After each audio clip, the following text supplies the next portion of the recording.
पुराने समय में एक व्यापारी ने किसी धनी साहूकार से पैसा उधार ब्याज पर लिया था, लेकिन व्यापार में नुकसान हो जाने की वजह से वह साहूकार का पैसा लौटा नहीं पा रहा था। व्यापारी की एक बेहद सुंदर बेटी थी। साहूकार बड़ा कुटिल था। उसने सोचा कि व्यापारी पैसा तो वापस कर नहीं पा रहा है, तो क्यों न इसकी परिस्थिति का फायदा उठाया जाए। उसने व्यापारी को एक सुझाव दिया कि अगर वह अपनी बेटी की शादी उस साहूकार से कर दे तो वह व्यापारी का सारा कर्ज माफ कर देगा।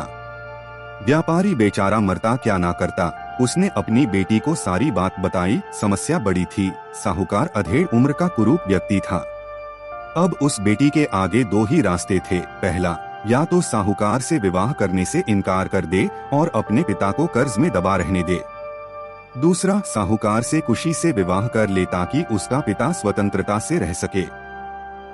मित्रों, अक्सर हमारे जीवन में भी ऐसे मोड़ आते हैं जब हमें यकीन होने लगता है कि अब कोई रास्ता नहीं बचा है और अब हम बुरी तरह फंस चुके हैं। अखबारों में सुनने में आता है कि लोग आत्महत्या तक कर लेते हैं, लेकिन अपने दिमाग को पानी की तरह रखिए। एकदम निर्मल, शांत और चलायमान पानी को देखा है।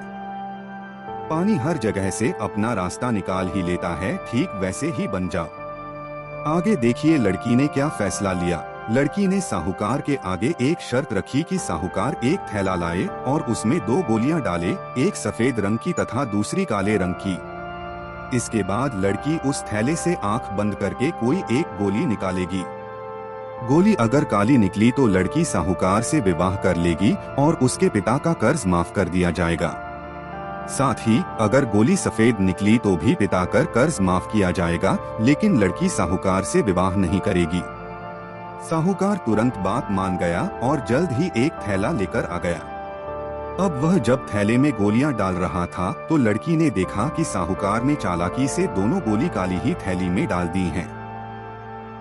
अब लड़की परेशान हो गई कि अब वह करे तो क्या करे। साहूकार का भांडा फोड़ भी दे तो भी वह दूसरी किसी चाल में उनको जरूर फंसाएगा। लड़की कुछ सोचकर आगे बढ़ी और उसने थैले से एक गोली निकाली और गोली बाहर निकालते ही उसे हाथ से छिटका दी, जिससे गोली नाली में जा गिरी। लड़की बोली, माफ करना, गोली मेरे हाथ से छिटक गई, लेकिन चिंता की कोई बात नहीं। थैले में अभी दूसरी गोली भी तो होगी, उसे देख लेते हैं। अगर गोली काली निकली तो मैंने सफेद गोली उठाई होगी और थैले में गोली सफेद निकली तो मैंने काली गोली उठाई होगी। व्यापारी ने थैले में हाथ डाला तो देखा काली गोली निकली। व्यापारी बोला, हाँ बेटी, थैले में काली गोली बची है, इसका मतलब तुमने सफेद गोली चुनी थी।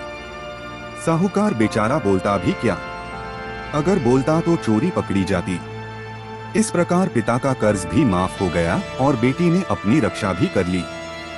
जब तक आप समस्याओं के समाधान के बारे में नहीं सोचेंगे, तब तक आप समस्याओं में ही उलझे रहेंगे।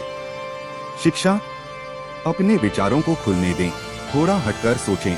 यह सोचें कि हर समस्या का हल है तो मेरी समस्या का भी कोई ना कोई हल जरूर होगा। जब आप ऐसा सोचने लगेंगे तो यकीन मानिए आपको समस्याओं के हल भी मिलना शुरू हो जाएंगे। सदैव प्रसन्न रहिए, जो प्राप्त है पर्याप्त है। जिसका मन मस्त है उसके पास समस्त है।